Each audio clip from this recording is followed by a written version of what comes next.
성인들을 위한 잔혹 동화.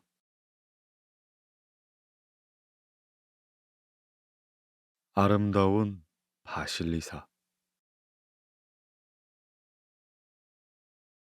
아주 먼 옛날 러시아의 한 마을에 상인 부부가 살고 있었다. 장사를 크게 하는 것은 아니어서 부자라고 할 수는 없었지만 알뜰살뜰 살림을 꾸려온 덕분에 궁핍하지 않은 생활을 할 수 있었다. 더구나 귀여운 딸 바실리사가 태어나 재롱을 부리기 시작하면서부터 이들 부부의 하루하루는 그저 행복하기만 했다. 바실리사는 부모의 사랑을 듬뿍 받으며 무럭무럭 자라났다. 그런데 바실리사가 8살이 되던 해 예기치 않은 불행이 닥쳐왔다. 바실리사의 어머니가 원인 모를 병에 걸려 시름시름 앓기 시작한 것이다. 그러던 어느 날 바실리사를 불러 옆에 앉은 어머니가 숨을 힘겹게 몰아쉬며 가까스로 입을 열었다. 사랑하는 내 딸, 엄마는 이제 떠나야 할 것 같구나. 아니에요, 엄마. 엄마는 일어나실 수 있어요. 우리 딸이 아가씨가 될 때까지 돌봐줘야 하는데 그럴 수 없어서 미안해. 엄마가 미안해. 그러지 마세요, 엄마. 엄마가 없으면 아빠랑 나는 어떡하라고요? 바실리사는 터져나오는 울음을 꾹 눌러 참으며 고개를 절레절레 흔들었다. 지금껏 엄마 없는 세상은 상상조차 해본 적이 없는 바실리사였다. 바실리사, 엄마가 떠나고 나면 내게 많은 어려움이 뒤따를 거야. 아빠는 장사 때문에 먼 길을 오가야 하니 너를 제대로 챙겨줄 수 없어서. 엄마, 그러니까 마음을 단단히 먹어야 해. 그래야 너 자신도 지킬 수 있고 아빠를 돌봐드릴 수도 있어. 엄마. 소리내어 울지는 않았지만 바실리사의 어깨가 크게 들썩이면서 양볼에 굵은 눈물이 흘렀다. 그런 딸의 모습을 슬피 바라보는 어머니의 두 눈에도 눈물이 가득 고였다. 또 모녀는 눈물이 그렁그렁해진 눈으로 서로를 한참 동안 바라보았다. 마지막 순간을 기억 속에 담아두려는 듯이. 잠시 후 어머니는 품속에서 작은 목각 인형을 하나 꺼내 바실리사의 손에 쥐어주며 드문드문 말을 이었다. 바실리사, 그런 일이 없었으면 정말 좋겠지만 만약에 앞으로 힘들거나 슬픈 일이 생기거든 이 인형한테 고민을 털어놓으렴. 이게 뭔데요, 엄마? 내가 너 나이쯤 되었을 때 외할머니한테 받은 건데 힘들 때 속마음을 털어놓고 나면 마음이 한결 가벼워지곤 했단다.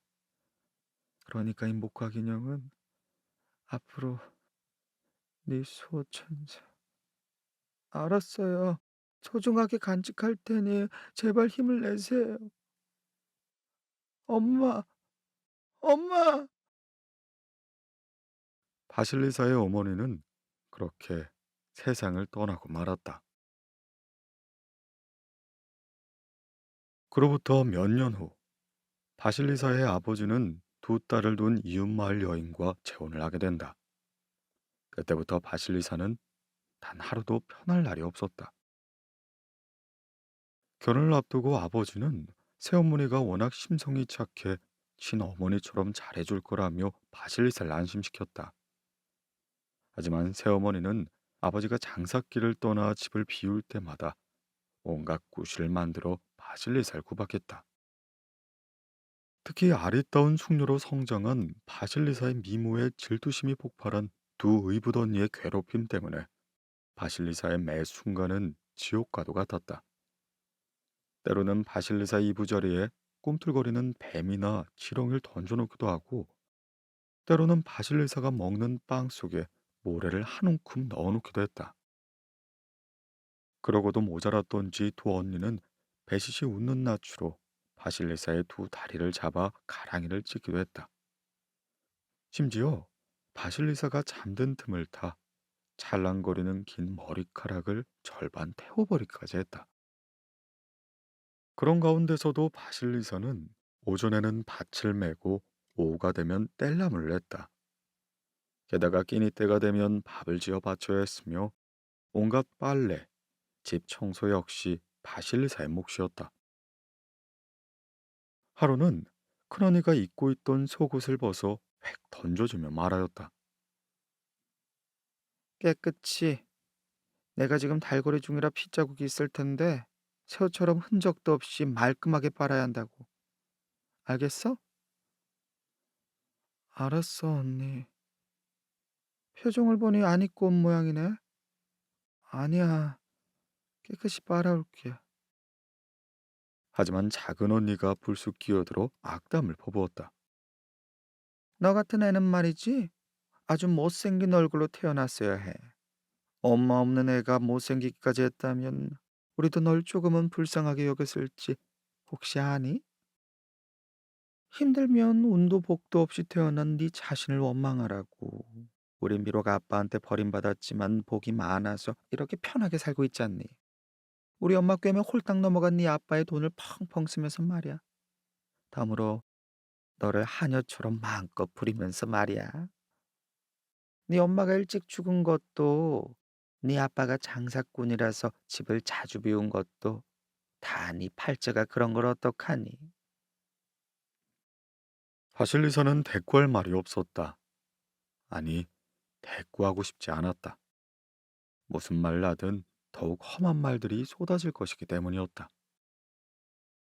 바실리사는 그렇게 빨래터로 향하였다. 온종일 쉴 틈 없이 계속된 노동으로 온몸에 힘이 빠진 바실리사는 비틀비틀 걸음을 옮기면서 생각했다. 나는 정말 이렇게 복도 없이 태어난 걸까?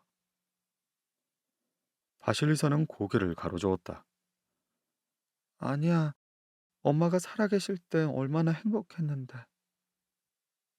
바로 그 순간 어머니가 세상을 떠나기 전 손에 꼭 쥐어준 목각 인형이 떠올랐다.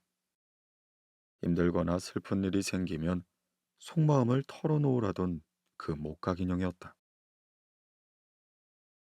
빨래를 마치고 집으로 돌아온 바실리서는 저고리 안쪽 작은 주머니 하나를 만들었다. 어머니가 주신 목각 인형을 품 안에 넣어 언제나 함께하고 싶은 마음 때문이었다. 빨리 일어나지 않고 뭐 하는 거야?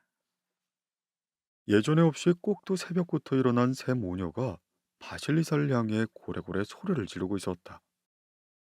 가까스로 자리를 털고 일어난 바실리사가 마당으로 나오자 새어머니가 큼지막한 몽둥이를 지켜들었다. 화들짝 놀란 바실리사가 몸을 움츠리자 새어머니가 한쪽 입술을 실룩 올리며 말했다. 놀라기는 내가 지금 널 왜 때려? 그러다가 다치기라도 하면 금쪽 같은 내 딸들이 힘들어지는데. 그런데 왜 이렇게 일찍? 넌 어떻게 된 애가 살가죽도 두꺼운 모양이구나. 온 집에 불이 다 꺼져 얼어 죽게 생겼는데 꼼짝도 하지 않고 이렇게 태평하게 잠을 자다니 말이야. 불이 다 꺼졌다고요? 아, 헛소리는 그만 집어치우고 지금 당장 숲속 바바야가 오두막으로 달려가 불씨를 얻어오도록 해. 얼른! 새어머니가 치켜들었던 몽둥이를 바실리사 발 앞에 획 던졌다. 땅바닥에 튕겨진 몽둥이가 하마터면 바실리사의 정강이를 찔 뻔했다. 그 몽둥이를 들고 가서 불을 붙여오란 얘기였다. 바바야가는 깊은 숲속에 사는 마녀였다. 바바야가는 자신의 숲에 들어온 사람을 절대 살려서 돌려보지 않는다는 소문이 전설처럼 퍼져 있었다. 그래서 마을의 어떤 누구도 바바야가의 숲 근처엔 얼씬도 하지 않으려 했다. 바실리사는 떨리는 손으로 몽둥이를 주우며 입술을 움직였다. 하지만 바바야가는 사람을 잡아먹는다는 무시무시한 말. 그래서 못 가겠다고? 그게 아니라 그렇게 어물쩡거리다 귀한 내 딸들이 감기라도 걸리면 어떡하게 되겠니? 혹시 나한테 맞아 죽을 수 있다는 생각은 들지 않아? 지난 몇 년을 돌이켜보면 새어머니는 충분히 그러고도 남을 사람이었다.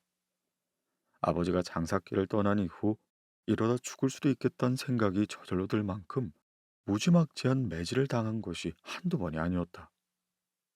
바실리사는 어쩔 수 없이 바바야가의 숲을 향해 걸음을 옮겨갔다. 한참을 걷다 보니 뼈로 만들어진 울타리 곳곳에 갖가지 해골이 듬성듬성 걸려있는 바바야가의 오두막이 보였다. 바실리사의 온몸이 걸음을 뗄 수 없을 만큼 경직되면서 바들바들 떨리기 시작했다. 남생 처음 본 섬뜩한 해골 때문에 숨마저 제대로 쉴 수 없을 만큼 엄청난 공포가 몰려온 것이다. 그래, 엄마가 주신 목각 인형이 무서움을 몰아내줄지도 몰라. 그렇게 생각한 바실리사는 저고리 안주머니에 넣어둔 목각 인형을 꺼내 쥐었다. 그리고 나서 마음속으로 외쳤다. 엄마, 무서워서 발걸음이 떨어지지 않아요. 저에게 용기를 주세요. 그러자 온몸의 떨림이 거짓말처럼 잦아들기 시작했다. 무서움까지 사라진 것은 아니었지만 바실리사는 천천히 걸음을 옮길 수 있었다.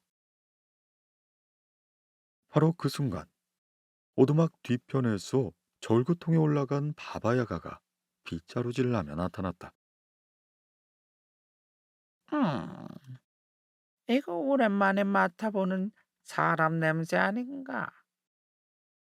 쇠그릇을 긁는 듯한 바바야가의 목소리에 바실리사는 숨이 턱 막혀왔다. 사람을 잡아먹는 마녀란 소문이 널리 퍼진 만큼 외모가 무척 흉측할 거란 예상은 충분히 하고 있었다. 하지만 목소리마저 끔찍할 줄은 바실리사는 모르고 있었던 것이다. 바실리사의 행색을 한 차례 위아래로 훑어본 바바야가가 이렇게 물었다. 넌 뭐지? 왜 내 집 대문 앞에 서 있는 거야? 그러니까 넌 내가 무섭지 않은 게냐? 그러니까 죽고 싶은 게냐고. 그게 아니라요. 바바야가의 다그침에 바실리사는 말이 제대로 나오지 않았다. 무서움을 이겨내기 위해 숨을 깊게 들이마신 바실리사는 자신도 모르는 사이 목각 인형을 쥐고 있는 왼손에 힘을 주었다. 그러자 울렁거리던 가슴이 조금씩 진정되었다. 그러지만 말고 말을 해봐 이거사. 바바야가의 호통에 흔칫 놀란 바실리사의 입에서 갑자기 말이 터져나왔다. 바바야가 할머니, 제 이름은 바실리사라고 하는데요. 그렇게 시작된 말은 거미줄처럼 꼬리에 꼬리를 물고 이어져 어머니가 돌아가신 이후부터 오늘 아침에 이르기까지 그동안 자신에게 벌어진 일들을 단숨에 털어놓았다. 자신이 무슨 말을 했는지조차 제대로 자각하지 못할 만큼 순식간에 벌어진 일이었다. 그리고 언제 그랬냐는 듯 두려움도 거짓말처럼 사라지고 없었다. 에휴, 그러니까 불씨를 얻기 위해 날 찾아왔다는 말이 아니냐? 네, 바바야가 할머니. 불씨는 나눠줄 수 있지. 하지만 공짜는 없어. 저는 돈이 없는데요. 돈? 그딴 건 나도 필요 없다. 그렇다면 내가 잠시 나갔다 올 동안 온 집안을 깨끗하게 청소해 놓고 안방에 가득 쌓아놓은 빨래를 깔끔하게 해놓는 것이며 또 곡식 창고에 보관해 놓은 밀 중에 쭉정이만 골라내 그것으로 빵을 맛있게 구워놔야 해. 언제 돌아오시는데요? 어, 해가 서산으로 넘어갈 때쯤? 아, 겨우 한나절 만에 그 많은 일을 다 해놓으라고요? 그건 네 일이니 난 모르겠고 어쨌든 내가 돌아왔을 땐 모든 일이 제대로 되어 있어야 불씨를 줄 거야.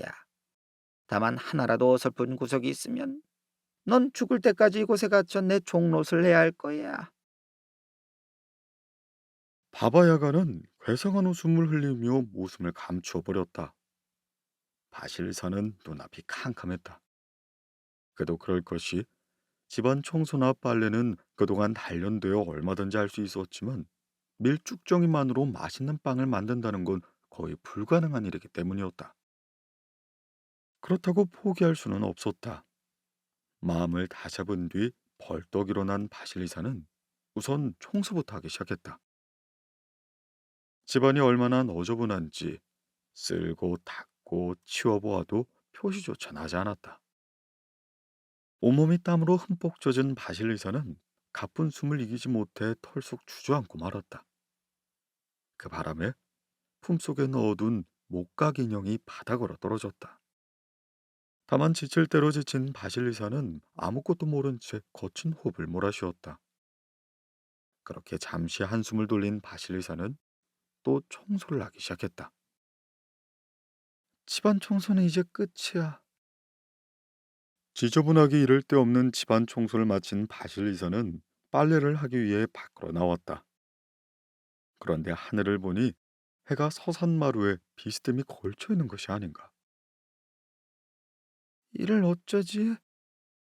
바실리사는 절망하지 않을 수 없었다. 온몸의 기운이 하늘도 남지 않고 빠져버리는 것 같았다.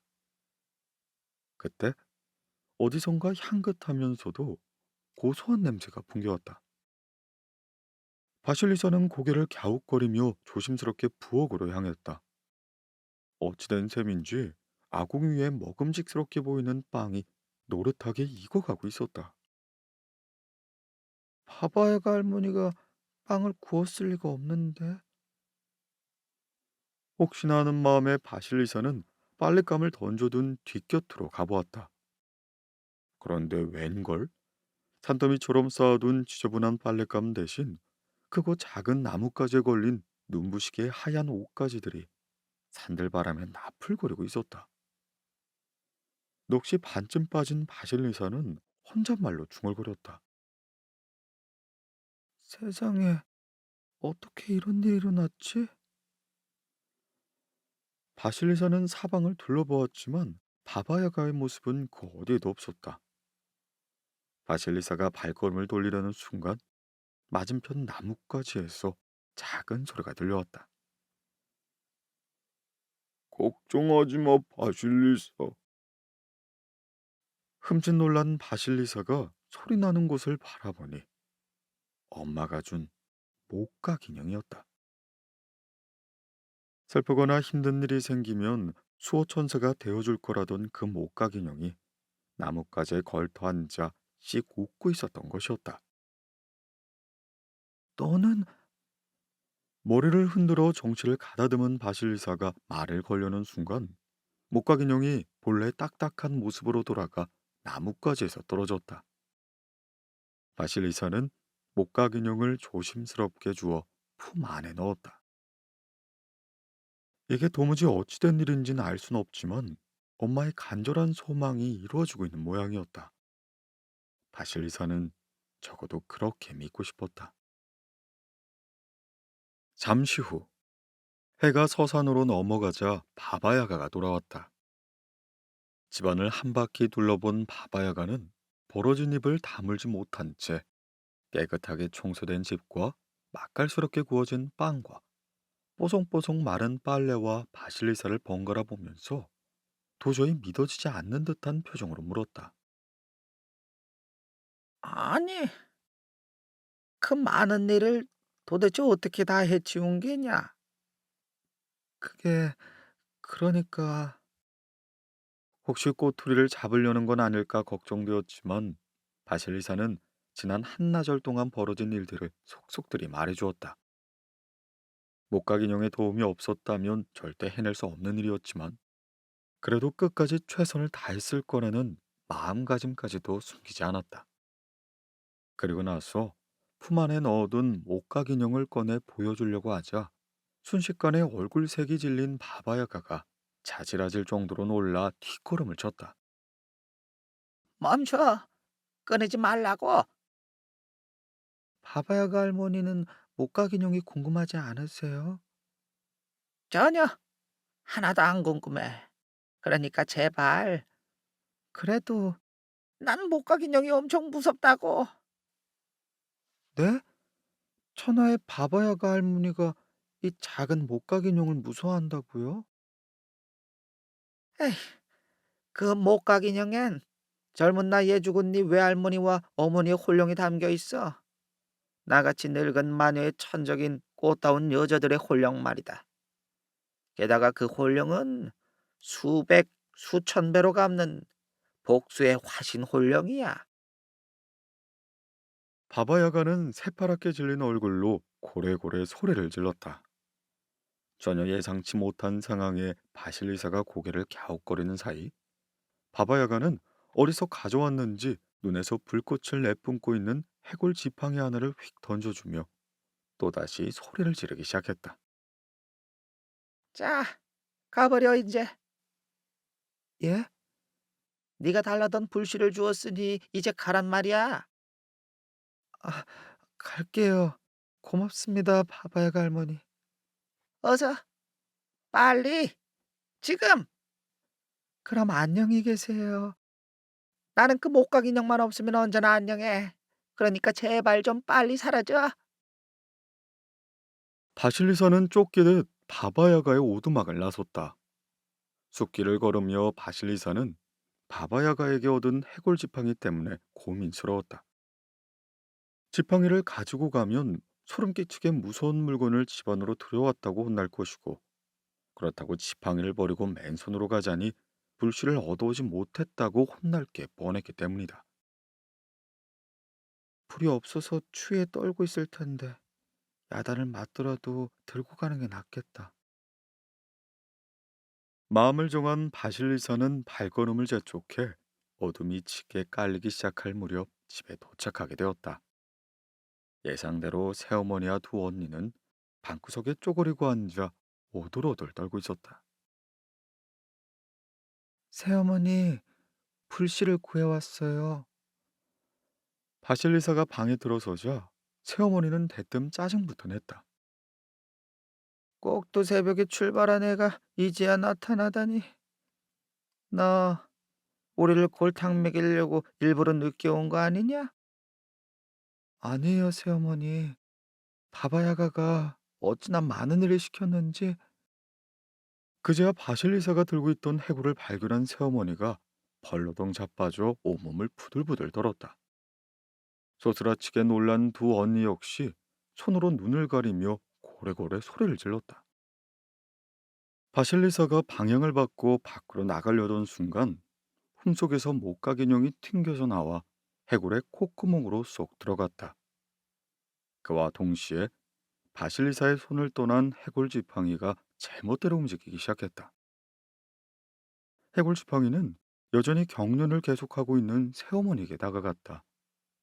그리고 좁은 문틈으로 바람이 들어오는 듯한 괴기한 소리가 나면서 해골의 이빨 사이에서 뱀과 지렁이가 나와 꿈틀거리더니 새 어머니의 입과 코는 물론 항문과 음부 속으로 스물스물 기어들어가기 시작했다. 그 모습을 보고 있던 두 언니의 몸은 이미 눈도 깜빡이지 못할 만큼 빳빳하게 굳어 있었다. 해골 지팡이가 그런 두 언니를 향해 휙 하고 입김을 불었다. 그러자 언니들이 머리카락이 한 올씩 다 들어가더니 만들만들한 민머리가 되어버렸다. 나무 토막처럼 굳어있는 두 언니의 눈에서 닭똥 같은 눈물이 흘렀다. 바실리산 그곳으로 끝난 줄 알았다. 수백, 수천 배로 복수한다는 바바야가의 말이 사실인 모양이었다. 해골 지팡이가 고개를 까딱하자 두 언니가 벌떡 일어나 마치 체조라도 하려는 것처럼 두 팔과 다리를 쫙 벌렸다. 그러자 겨드랑이 옷섭이 찢어지고 몇 가닥 되지 않는 겨드랑이 털이 다 들어갔다. 그 다음엔 사타구니였다. 꼬불꼬불 보송하게 자라 음부를 덮고 있던 거욱이 치지직거리며 연기를 내뿜었다. 그뿐만이 아니었다. 두 언니 입에는 빵이 물려 있었는데 빵 조각 사이엔 모래가 잔뜩 묻은 지렁이가 한 마리씩 꿈틀거리며 빠져나와 콧구멍과 귀 속으로 파고들기 시작했던 것이다. 두 언니 못지않게 놀란 바실리사는 꼼짝할 수가 없었다. 내 마음속에 저런 복수가 싹트고 있었을까? 바실리사는 고개를 저었다. 괴롭힘을 당할 때마다 새어머니와 의붓 언니가 원망스럽긴 했지만 저토록 끔찍한 복수는 상상조차 한 적이 없었다. 아니야, 어쩌면 저보다 더 악랄한 안갚음을 꿈꿨는지도 몰라.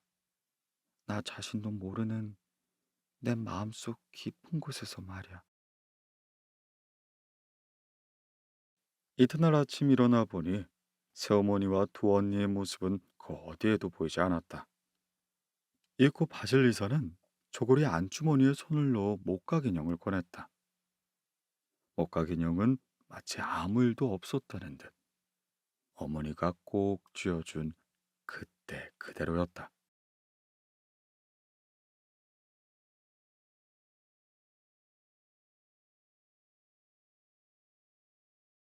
피리 부는 사나이. 시청 앞 드넓은 광장이 수많은 사람으로 북적이고 있었다. 이른 아침부터 시민들이 하나둘 모여들기 시작하더니 정오 무렵이 되자 발 디딜 틈이 없을 정도가 되었다. 모임을 주도한 어떤 인사는 좋게 3만 명은 넘을 거라고 예상했고 도시의 치안을 담당하고 있는 시 경찰국에서는 1만 2천 명 정도의 군중이라 추상했다. 사람들이 무더기로 죽어나가기 시작한 지 벌써 석 달째가 되었다. 전염병이 하루가 다르게 확산되는 동안 시와 시장은 도대체 뭘 하고 있었나? 허름한 차림의 평민들로 보이는 군중들은 하나같이 분노하고 있었다. 불과 100여일 전에 시작된 전염병으로 온 도시가 쑥대밭으로 변해가고 있는데 시민들의 생명과 재산 보호를 지상의 목표로 하고 있다는 시와 시정은 변변한 대책 하나 내놓지 못하고 있었기 때문이었다. 지난 석 달 동안 우리 동네 인구는 무려 30%가 줄었다. 따라서 우리 마을 사람들은 시와 시장을 업무 태만과 과실치사 혐의로 법원에 고발하기로 했다. 수많은 군중의 시선은 처음부터 오직 한 곳, 시청 건물 2층 발코니를 향하고 있었다. 중요한 행사를 진행하거나 특별한 일이 생길 때마다 시장은 그곳 발코니에 나와서 자기 생각이나 입장을 밝히곤 했기 때문이었다. 시장은 이제 회피하지 말라. 하지만 전염병이 창궐해 시민 전체가 유족이 되어가고 있는 지난 석 달 동안 시장은 단 한 번도 모습을 드러내지 않았다.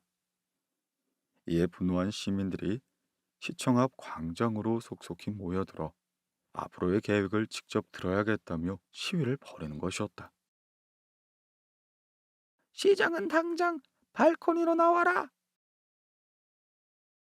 시간이 흘러 정오가 가까워져 오자 시민들의 짜증은 극점을 향해 치닫기 시작했다. 한나절이 다 되도록 시장은 코빼기도 내비치지 않는 데다 엄청난 열기를 내뿜고 있는 여름 한낮의 따가운 햇볕이 폭발 일보 직전의 인내력에 생채기를 내고 있었다. 평화 시위를 하던 시민들이 눈 깜짝할 사이 폭동으로 변할 수도 있다는 절체절명의 상황이 다가오고 있는 것이었다. 시청은 3층으로 이루어진 청사 위에 5층 높이의 첨탑을 더한 독특한 양식의 건물로 오랜 세월 동안 도시의 상징이자 모든 시민의 자부심이었다. 하지만 전염병이 도시 전체를 휩쓸고 있는 오늘의 시청 입구에서는 건물 안으로 들어가려는 시위대와 시청 소속 경호원들의 격렬한 몸싸움이 벌어지고 있었다. 만약 이런 갈등과 대치 상황이 지속한다면 자칫 엄청난 일이 벌어질 수도 있었다. 밤이 되면 군중들은 횃불을 들어 어둠을 밝힐 테고 시청 경호원들은 최후의 방어선을 지키기 위해 실력 행사라도 불사할 것이었다. 따라서 모든 상황이 밤이 되기 전에 종료되어야만 했다. 지금 이 순간 시장의 가장 중요한 책무는 시민들의 평화로운 시위가 방화나 폭력으로 발전되지 않도록 막는 일이었다. 시장은 상황이 이렇다는 걸 누구보다 잘 알고 있었다. 하지만 문제는 전염병에 대한 뾰족한 대책이 없다는 점이었다. 가족과 이웃을 잃은 시민들의 분노를 달래줄 묘안이 없는데도 시장은 발코니로 향해야만 했다. 시장은 도살장으로 끌려가는 소가 된 기분이었다. 하지만 시민들 앞에서까지 축 늘어진 모습을 보일 수는 없었다. 비록 전염병에 속수무책으로 당할 수밖에 없는 것이 솔직한 현실이지만 마지막 남은 희망의 불씨마저 꺼트려 버릴 수는 없기 때문이었다. 시장이 발코니의 모습을 드러내자 금방이라도 떠나갈 듯 소란스러웠던 드넓은 광장은 거짓말처럼 조용해졌다. 수만 명에 이르는 시민들이 모두 약속이라도 한 것처럼 숨을 죽인 채 시장을 주시했다. 두어 차례 헛기침을 내뱉은 시장은 어렵사리 입을 열었다.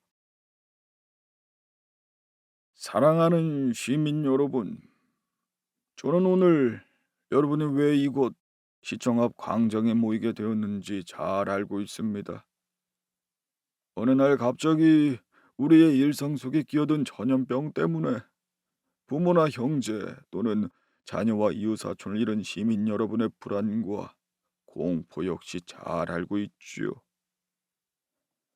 군중 속에서 누군가가 외쳤다.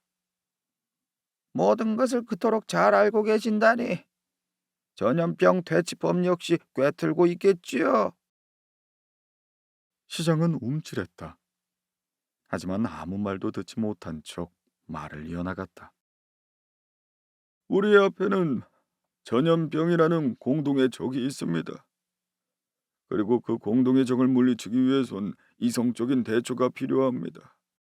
그래야만 우리는 살아남을 수 당신은 있습니다. 눈, 코, 입이 폼으로 달고 있어. 뒷골목에 쌓여가는 시체도 볼 수 없고 가족을 잃은 자의 통곡 소리도 들리지 않는다면 내 한 가지 물어봅시다. 우리네 고매하신 시장님께서는 눈앞에서 부모 자식이 죽어가고 있는데 귀족다운 품위를 지키며 이성적으로 대처할 수 있으십니까요? 시장은 대단한 카리스마를 지닌 인물이었다.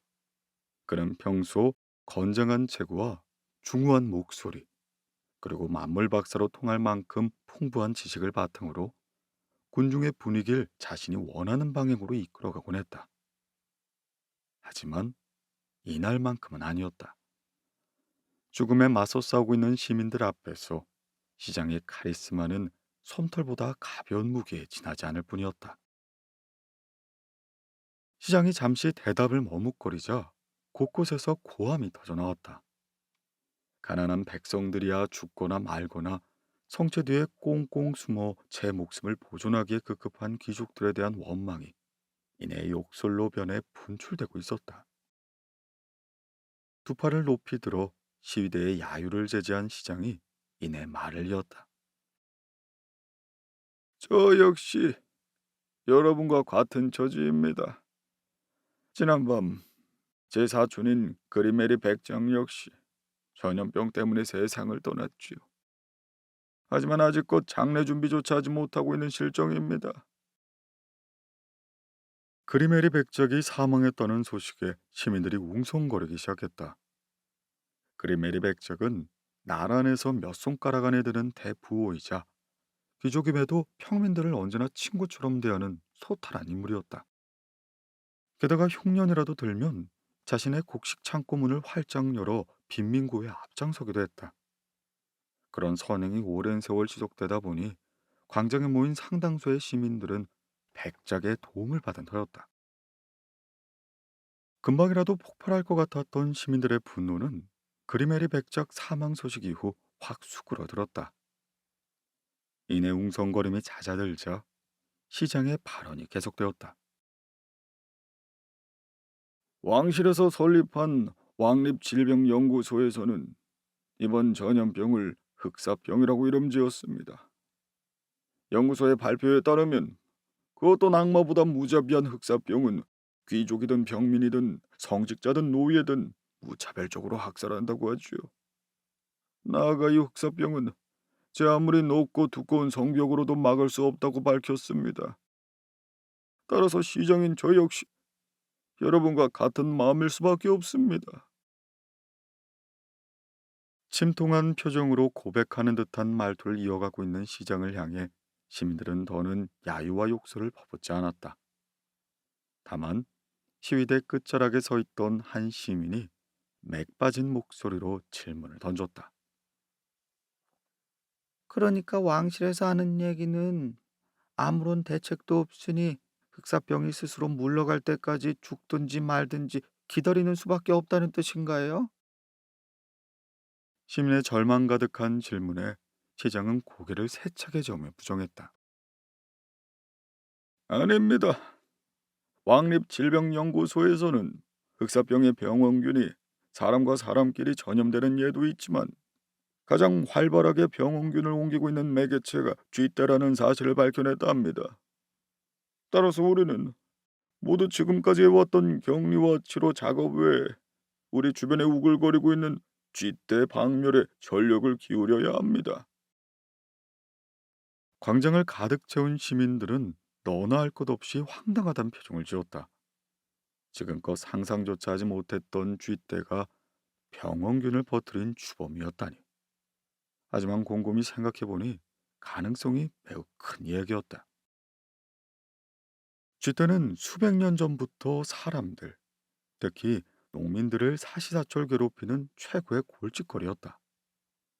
밭에 심어놓은 감자나 고구마 등을 파헤쳐 먹는 건 기본이었고, 밀을 비롯해 쌀과 보리 역시 알곡뿐만 아니라 줄기까지 갉아놓는 바람에 피해가 이만저만이 아니었다. 게다가 나무를 타고 올라가 과일 농사를 망쳐버린 일도 다반사였고 말이다. 겨울을 나기 위해 저장해 놓은 식량을 엄청나게 축내는가 하면 소중하게 보관해 놓은 씨알 굵은 종자까지 마구잡이로 먹어치워 한 해 농사를 망쳐놓는 원흉이 바로 쥐떼였다. 농민들은 1년 내내 쥐를 잡기 위해 갖은 방법을 동원해야만 했다. 쥐는 한 달에 한 번 새끼를 낳는데 한 배에 12마리까지 낳는 등 그 어떤 종보다 번식력이 뛰어난 동물이었다. 이를 산술적으로 따져보면 암컷쥐 한 마리의 자손이 1년 만에 무려 2만 마리에 이를 수 있다는 계산이 나온다. 그러니 쥐떼가 줄지 않았던 것이다. 그렇다고 해서 쥐떼가 농민들만 콕 집어 괴롭혔던 것은 아니다. 인구가 불어나 크고 작은 도시가 자리를 잡은 이후 초창기에는 오물 처리 때문에 이웃끼리 이만저만 갈등이 생긴 것이 아니었다. 사람들은 밤이 되면 항아리에 배변을 담아두었다가 아침이 되면 집 밖으로 쏟아버리곤 했다. 그러다 보니 지체 높은 귀족 부인들은 굽이 높은 신발을 만들어 신고 다니는 새로운 풍습까지 생겨났던 것이다. 더러운 것은 두말할 나위 없고 숨을 제대로 쉴 수 없을 만큼 엄청난 악취 때문에 각 도시는 하수도라는 걸 만들어 뚜껑을 덮기 시작했다. 이후 골목길을 뒤덮고 있던 오줌똥은 사라졌고 코를 찌르는 악취 또한 세월의 흐름과 함께 사라졌던 것이다. 하지만 그로부터 몇 년 뒤 아무도 예상치 못한 엄청난 재앙이 도시로 몰려왔다. 그 재앙의 출발지는 하수구였다. 다양한 음식물 찌꺼기부터 오줌똥에 이르기까지 도시 사람들이 일상에서 발생하는 모든 오물을 하수구에 버린 결과 하수구는 농촌에서 도시로 이사온 쥐떼들의 온상이 되었다. 사람들이 버린 모든 찌꺼기가 쥐떼에게는 더없이 맛깔스러운 식량이었다. 그렇다 보니 도시의 쥐들은 농촌 쥐의 서너 배가 훌쩍 넘을 만큼 크고 튼실하게 자랐다. 쥐 두세 마리가 합세해 자신들을 뒤쫓던 고양이를 잡아먹는 황당한 일이 벌어지기도 했다. 게다가 농촌과 달리 도시 사람들은 쥐를 보면 기겁을 했다. 그러니 어쩌다 하수구를 벗어나 밖으로 나가더라도 사람에게 잡혀 죽을 염려는 없었다. 사람들이 만든 도시는 결국 쥐가 주인인지 사람이 주인인지 분간할 수 없는 지경에 이르렀다. 어머나, 그 징그러운 쥐가 주범이었다니. 흑사병 창고의 쥐떼가 결정적인 역할을 하고 있다는 시장의 전언에 시민들은 진저를 쳤다. 수만에 이르는 군중 가운데 쥐를 좋아하는 이는 단 한 사람도 없었다. 다만 어지간한 토끼보다 더 큰 쥐를 어떻게 박멸해야 하는지 아는 사람 역시 아무도 없었다. 그렇게 시청 앞 광장은 또다시 웅성거리기 시작했다. 잠시 후 쥐를 두려워하는 시민들의 웅성거림은 군중 심리에 편승해 비아냥거림과 야유로 변화가기 시작했다. 발코니에 나와 가까스로 시민들을 진정시킨 시장의 노력이 물거품이 되어가는 순간 헐렁한 상의에 바짝 낀 바지를 입은 조금은 우스꽝스러운 차림의 젊은 사내가 큰 소리로 외쳤다. 시민 여러분, 저 피리 부는 사나이가 여러분께 인사드리겠습니다.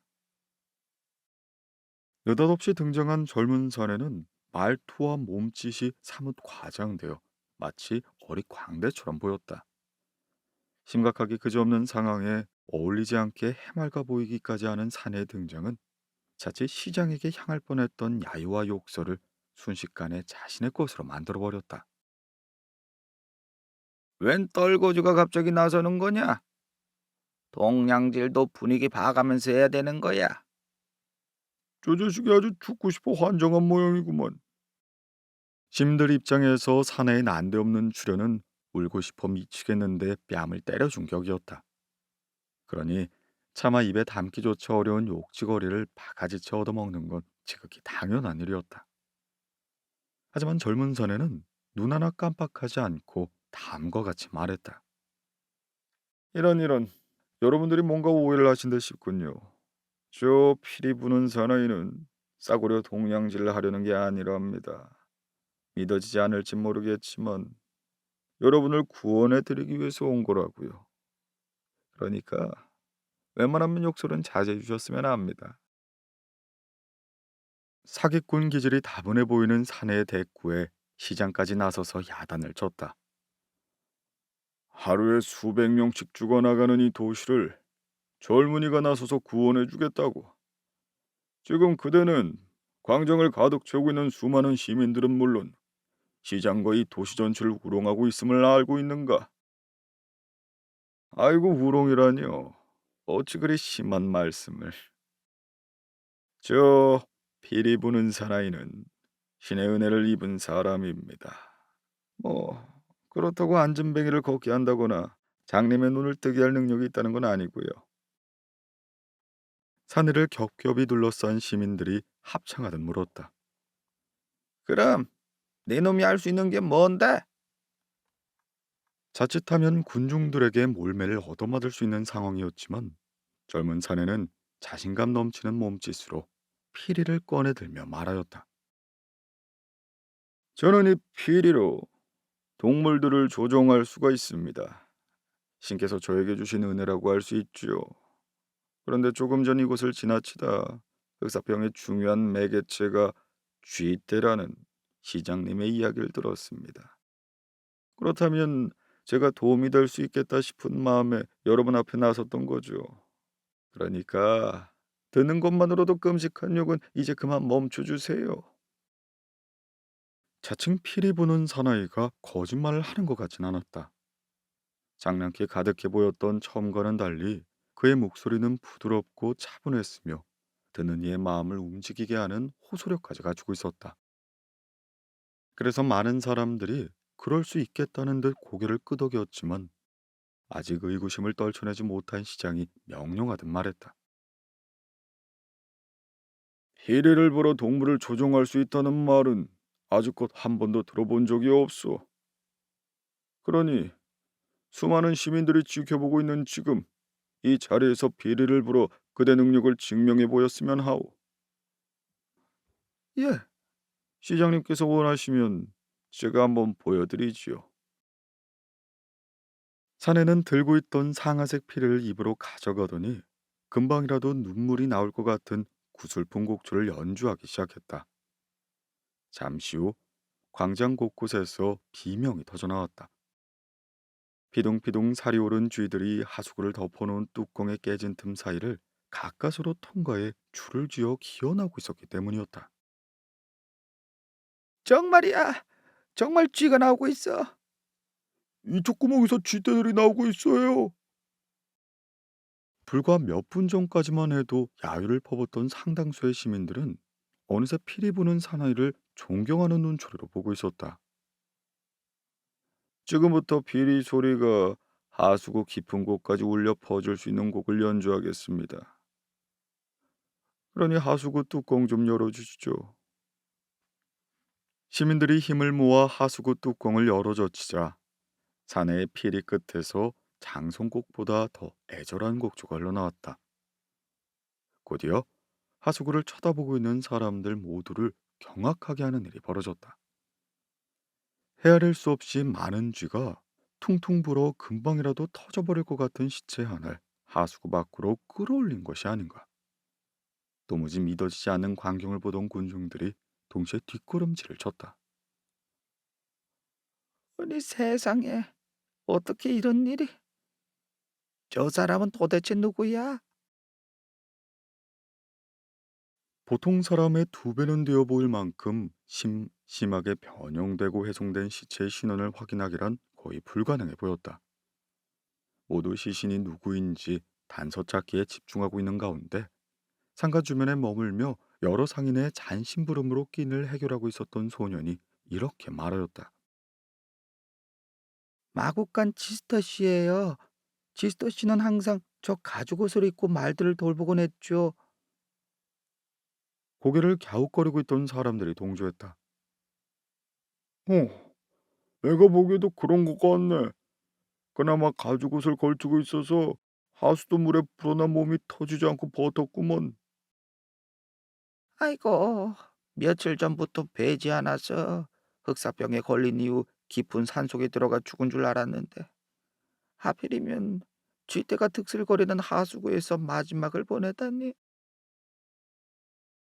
평소 그와 알고 지냈던 여러 상인들의 탄식이 곳곳에서 터져나왔다. 피리 부는 사나이는 얼굴 가득 미안한 표정을 지으며 말했다. 끔찍한 광경을 보여드리게 돼서 죄송합니다. 그리고 나선 몸을 돌려 2층 발코니에 있는 시장을 보며 말했다. 하지만 시장님의 명령에 따라 제 능력이 어느 정도인지 증명할 필요가 있었습니다. 그리고 지스터 씨의 시신을 쥐떼가 옮겨온 것은 우연히 벌어진 일이 아니라는 사실을 밝히고자 하는 거죠. 다시 말해, 제가 의도한 것이라는 겁니다. 자, 이제 시장님을 비롯한 수많은 시민들이 직접 확인하신 것처럼 제가 이 도시의 골칫거리를 해결할 수 있다는 말을 믿으시겠습니까? 시장이 피리 부는 사나이의 말을 이어받았다. 하지만 조금 전보다 그의 말투는 무척 공손해져 있었다. 원하는 것이 무엇이오? 하수구에서 시신을 끌어올려 수많은 사람을 놀라게 하면서까지 자신의 능력을 과시한 데는 반드시 그만한 이유가 있을 거란 생각이 드는데. 말과 행동이 아충꾼처럼 변한 피리 부는 사나이가 대답했다. 대단히 날카로운 질문이십니다, 시장님. 하지만 저는 이 도시의 골칫거리를 해결해주는 대가로 엄청난 보수를 바라는 파렴치한은 아닙니다. 다만 제 삶을 약간 풍족하게 해줄 금화가 필요할 뿐이지요. 시장은 정체를 알 수 없는 젊은 사내가 탐탁지 않았다. 하지만 그는 이미 자신의 능력을 증명해 보였다. 게다가 시민들의 표정을 보아하니 신의 은혜를 입었다는 그가 훨씬 더 많은 것을 요구해도 무조건 들어줘야 한다는 무언의 압박을 가하고 있었다. 더구나 무엇보다 중요한 점은 시장에게는 쥐떼를 박멸할 뾰족한 수가 없다는 사실이었다. 시장은 어쩔 수 없이 사내가 내건 조건을 수락했다. 좋소. 앞으로 닷새의 시간을 줄 터이니 이 도시에 있는 모든 쥐를 박멸하시오. 그러면 당신이 섭섭하지 않을 만큼 내 충분히 살해하리다. 예, 감사합니다, 시장님. 제가 본부대로 합시오. 피리 부는 사나이가 다소 과장되면서도 우스꽝스러운 몸짓으로 인사했다. 이튿날부터 사내는 하루에 한 차례씩 하수구가 있는 모든 길을 돌아다니며 피리를 불어댔다.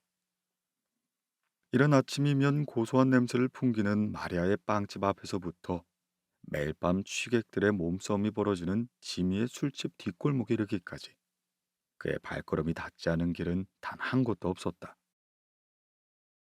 그의 피리 소리가 울려 퍼지기 시작하면 반경 수백 미터에 이르는 하수구의 입구는 물론 벽이 뚫린 크고 작은 모든 구멍에서 쥐떼가 쏟아져 나왔다. 그 숫자가 얼마나 많은지 어림잡아 가늠할 수조차 없을 지경이었다. 이곳 사람들은 쥐떼의 엄청난 규모의 경기를 일으킬 만큼 놀라는 한편 피리 부는 사나이의 놀라운 능력을 경이로운 시선으로 바라보고 있었다.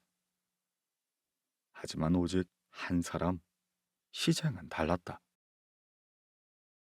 시장은 마음이 불안할 때마다 습관처럼 찾아가는 등받이 높은 단풍나무 의자에 앉아 깊은 고민에 빠졌다. 사실 피리 부는 사나이는 자신과 도시를 위해 나타난 구세주와도 같은 인물이었다. 다만 뿌리를 알 수 없는 의구심이 가슴 한쪽에서 자꾸만 꿈틀거리고 있었다. 뭘까? 도대체 어떤 목적을 가지고 온 걸까? 정말로 금함 연잎이 목적이란 말인가? 시장의 의문이 깊어져 가는 사이 나흘이 지났고 목표했던 하루를 앞두고 도시의 모든 지가 말끔하게 사라졌다. 피리 부는 사나이가 시내에 서식하고 있었던 모든 쥐떼를 이끌고 깊은 숲속으로 들어가 다시는 빠져나올 수 없는 수백 미터 깊이의 계곡에 가둬버렸다는 것이다.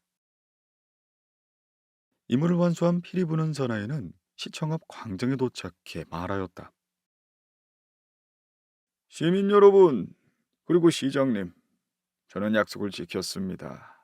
여러분과 약속했던 대로 흑사병을 옮기는 쥐떼를 모두 없애버렸죠. 자, 이제 시장님께서는 제게 약속한 그 말을 주시기 바랍니다. 사내의 목소리를 들은 시민들이 하나둘 모습을 보이기 시작했다. 나흘 전처럼 엄청난 숫자는 아니었지만 순식간에 2, 3천에 이르는 시민들이 광장으로 모였다. 시장이 2층 발코니로 나오자 피리 부는 사나이가 다시 한번 말했다. 이제 시장님이 약속을 지킬 차례입니다. 하지만 시장의 표정은 냉랭하기만 했다. 그리고 나흘 전에 자신했던 약속을 눈 한 번 깜빡이지 않고 뒤집어 버렸다. 너에게 단 한 푼의 돈도 줄 수 없다. 예? 아니, 수많은 시민 앞에서 한 약속을 지키지 않겠다고요. 왜요? 도대체 이유가 뭡니까? 음, 나흘 전 너는 신의 은혜를 입어 특별한 능력을 갖추게 되었다고 말했다. 그런데 신이 사람에게 쥐를 조종할 수 있는 능력을 부여해준다는 말은 성경 어디에서도 찾아볼 수 없었다.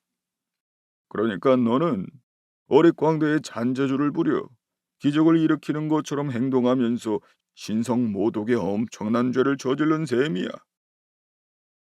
시장의 황당한 설명에 피리 부는 사나이는 벌어진 입을 다물지 못했고 광장에 모여든 시민들은 마치 약속이라도 한 것처럼 옆 사람과 귓속말을 주고받으며 고개를 갸웃거렸다. 피리 부는 사나이가 한참 만에 입을 열었다. 그래서 감옥에 가둘 셈이십니까? 시장이 고개를 저으며 대답했다. 이 도시의 시장인 나는 쥐떼를 박멸한 네 공로를 잠작하여 신성모독죄를 묻지 않기로 했다. 대신 약속했던 그 말을 주지 않을 것이니 감옥살이를 시키지 않은 나와 우리 시민들에게 감사하는 마음으로 이 도시를 즉각 떠나길 바란다. 기어코 그 말을 받아야겠다면요. 뭐라? 오늘 밤 안으로 이 도시를 떠나지 않으면 신성 모독의 시민들을 현혹한 이단의 수괴라는 제목으로 종교 재판을 받게 될 것이야. 그 말을 끝으로 돌아서는 시정을 보며 피리 부는 사나이는 치를 떨었다. 이 모두를 지켜본 시민들 역시 시장의 황당한 결정에 고개를 흔들었다. 무엇이 신성 모독이고 이단인지는 알 수 없지만 이 사나이는 어쨌든 흑사병을 옮기는 엄청난 쥐떼를 없애준 고마운 사람이었다. 그로부터 며칠이 지난 어느 날 소리 소문 없이 도시에 나타난 피리 부는 사나이가 연주하기 시작했다. 그런데 그의 피리에서 흘러나온 소리는 지난번에 서럽도록 구슬픈 노래자락과는 정반대로 밝고 흥겨운 동요였다. 순식간에 그의 피리 소리는 사람들이 많은 큰 도로에서 어두운 뒷골목에 이르기까지 봄날의 훈훈한 바람처럼 널리 퍼져나갔다. 그리고 연주곡이 동요인 만큼 이번엔 어린아이들이 피리 부는 산을 따라갔다. 그렇게 한 바퀴 순회 공연을 마치자 도시에 사는 거의 모든 아이가 피리 부는 사나이를 따라가며 흥겨운 어깨춤을 추어댔다. 그리고 해질녘이 되자 피리 부는 사나이는 그 많은 아이들을 이끌고 깊은 산속으로 들어갔다. 도시의 어른들이 사태의 심각성을 인지한 것은 어둠이 완전히 내려앉은 그날 저녁이었다. 평소대로라면 집으로 돌아와 밥을 재촉해야 할 아이들의 모습이 보이지 않았던 것이다. 물론 돌아오지 않은 아이가 몇 명에 불과하다면 큰 걱정은 하지 않을 터였지만 문제는 한둘이 아니었다는 사실이었다. 구두 수성공의 장남부터 장난감 가게 막내딸까지 도시의 모든 이가 사라진 것이었다. 게다가 시장에 하나뿐인 아들마저 없어지자 도시는 한순간에 혼란에 빠져들고 말았다. 사람들은 제각각 다른 방향을 정해 아이들을 찾아 나섰다. 얼마 후 시 외곽 서쪽에 길을 나선 사람들이 굴뚝 청소부의 아들 제로미를 발견했다. 제로미는 소아마비를 앓아 걸음걸이가 더딘 탓에 친구들을 따라잡지 못했다. 왜 너 혼자야? 다른 아이들은 어디로 갔어? 모두 아저씨를 따라 서쪽 숲속으로 갔어요. 그곳의 하늘엔 언제나 무지개가 걸려 있어 아름다울 뿐만 아니라 맛있는 과일이 넘쳐나기 때문에 1년 내내 먹고 놀기만 한대요. 하지만 나는 다리를 절기 때문에 따라갈 수가 없었어요. 그 많은 아이가 다 피리 부는 사내를 쫓아간 거야? 네, 나 빼고 모두 다요. 사람들 마음속에 간직하고 있었던 피리 부는 사나이에 대한 미안함은 그 순간 사라져 버렸다. 약속한 그 말을 받지 못한 것에 대한 복수 때문에 아이들을 이용했다는 것은 누가 봐도 지나친 처사였다. 하지만 모든 사태의 원인 제공자는 돈이 아까워 살해 대신 협박을 한 시장이 아니던가. 한편 시장 역시 피리 부는 사나이를 찾기 위해 총력을 기울였다. 모든 경호원을 동원해 철저한 수색과 즉각적인 보고를 명령했다. 그러던 어느 순간 등골이 서늘해지는 느낌을 받았다. 뒤를 돌아보니 언제 어떻게 자신의 집무실에 들어왔는지 입가에 옅은 미술을 머금은 피리 부는 사나이가 의자 뒤에서 자신을 보고 있었다. 시장이 말하였다. 내 양마 같은 놈. 아무리 그렇다고 해도 모든 도시 아이를 어떻게? 그러게 약속을 지키셨어야죠. 다리가 불편해 행복의 동선에 도착하지 못한 제로미를 데리러 왔다가 시장님이 궁금해 잠시 들렸다 합니다. 참, 오는 길에 보니까 시민들은요. 시장님이 그 말을 아까워하는 바람에 이 사단이 난 거라면서 길길이 날뛰고 있던데요. 네, 네 정체가 뭐야? 예? 벌써 잊으셨어요? 피리 부는 사나이라고 말씀드린 것 같은데. 몇 차례의 심호흡으로 흥분을 가라앉힌 시장이 말했다. 지난 몇 달 동안 벌어진 이 일련의 사건들을 종합해 봤을 때 나는 네가 흑사병의 근원이란 결론을 얻었다. 사내는 어처구니가 없다는 듯 한바탕 큰 소리로 웃은 뒤 대꾸했다. 아이고, 지난번엔 신성모독에 이단이란 죄를 덮어 씌우더니 오늘은 흑사병의 근원이란 말입니까? 시장님은 참으로 대단도 하십니다. 내일은 또 어떤 황당한 죄목으로 죄를 지으실지 매우 기대가 되는데요. 내가 사람들 앞에서 모습을 드러낸 건 불과 12일 전이지만 내 놈이 부른 비리 소리는 100여일 전부터 들려오기 시작했어. 그 소리와 함께 흑사병도 이 도시에 상륙했지. 엄청나게 몸집이 커진 쥐떼가 기승을 부리는 것도 바로 그쯤이었고 말이야. 시장님이라 그러신지 대단한 추리력을 잘 갖추셨네요. 네 놈이지. 네 놈이 쥐떼를 끌고 온 게 분명해. 그 이후 쥐들이 옮긴 흑사병 때문에 이 도시에 사는 죄 없는 시민 수천 명이 목숨을 잃었어. 그래서 모두 정신적인 공황 상태에 빠졌을 때 구원자의 탈을 쓴 네 놈이 대중들 앞에 모습을 드러낸 거야. 사내가 박수를 쳤다. 와, 엄청난 추리력에 대단한 분석력까지 있으시네요. 주도권을 잡았다고 생각한 시장이 범인을 취조하듯 물었다. 목적이 무엇이냐? 목적이요?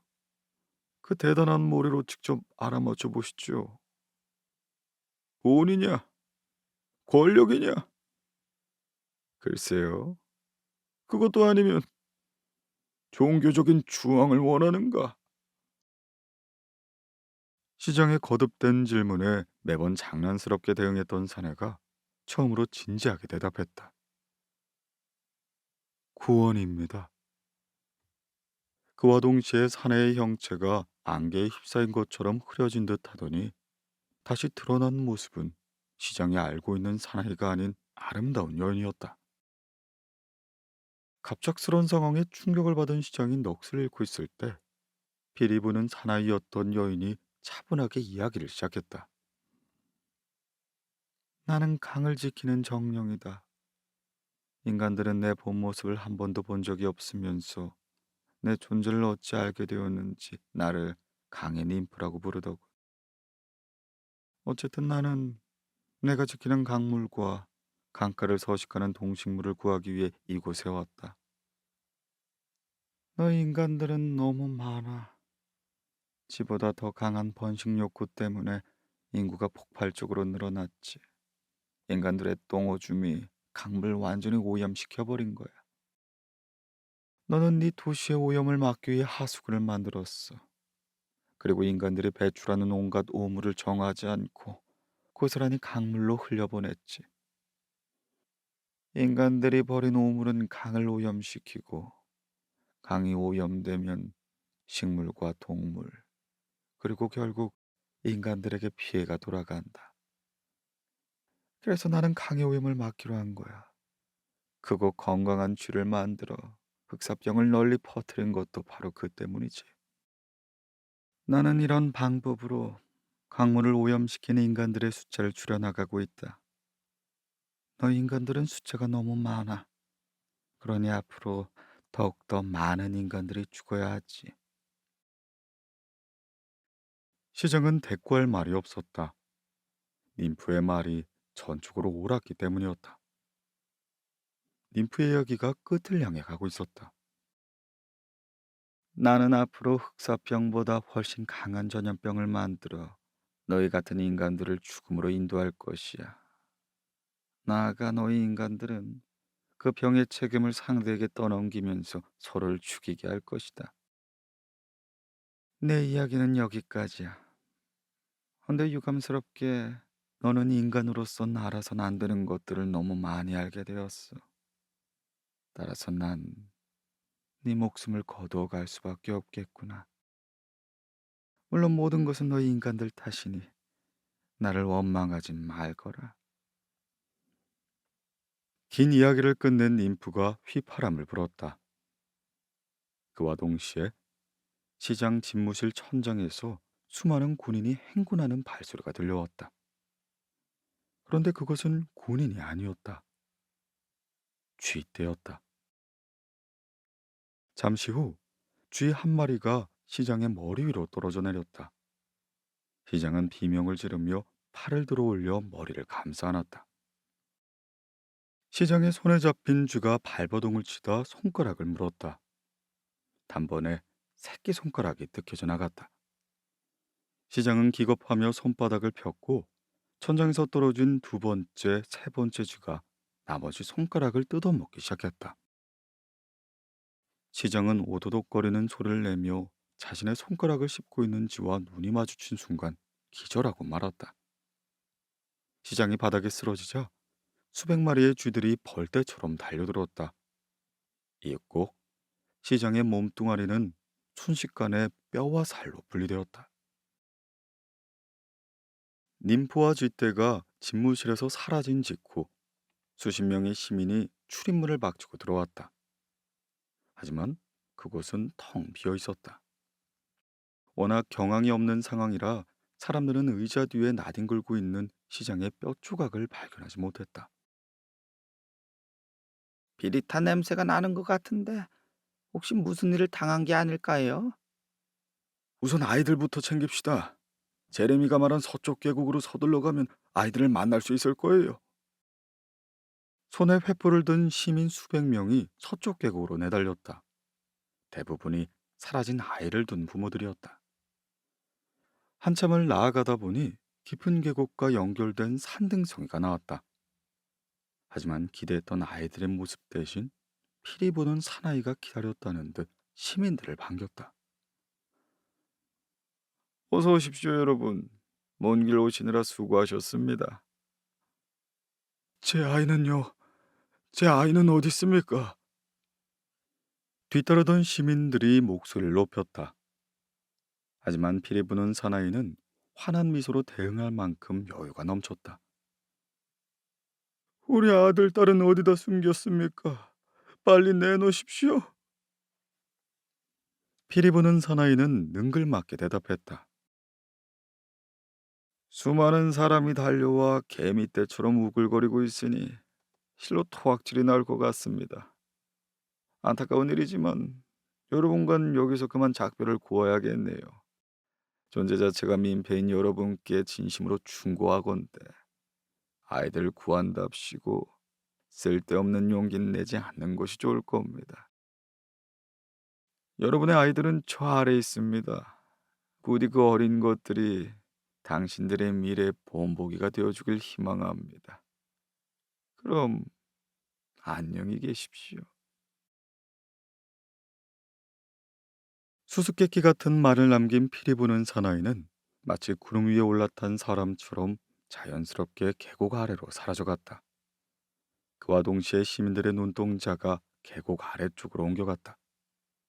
피리 부는 사나이가 말했던 것처럼 수많은 아이들이 계곡을 메우고 있었다. 아니, 어떻게 저런 일이?